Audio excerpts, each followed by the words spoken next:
Antoni Rossi brendinden görüp turganınız Leon materialda narxi 330 ming so'mdan zo'r göyneklerimiz kelgan. Har xil svetlari mavjud. Men hozirda kiyib turganim ochiq go'k sveti. Yakasına keladigan bo'lsak, yakasının içinde digmasi bor. Shuni qistirib qo'yasiz, yakası ochilib yotmaydi. Xohlasangiz 2 dimani ochib qo'yib kiyasiz. Xohlasangiz 1 dimani ochib qo'yib kiyasiz. Yoz mavsumi uchun eng zo'r variantdagilaridan bo'ladi. Bu göynekni kiysangiz umuman dərləməyəsiniz. Nimaga? Havo o'tkazuvchanligi yaxshi. Bu tabiiy mahsulot bo'ladi do'stlar. Leon materiali do'stlar.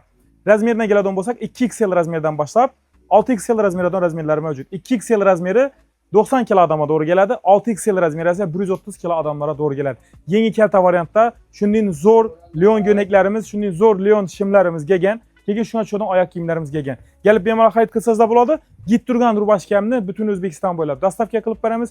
Telefon raqamlarimizni profildan topsangizlar bo'ladi do'stlar. Pastdan yozib qoldiramiz telefon raqamlarimizni. Bizlarga murojaat qilasizlar. Shunday original Leon materialdagi rubashkalar kerakmi? Bizlarga murojaat qilasizlar. Sizdan dukanimizda kutib qolamiz.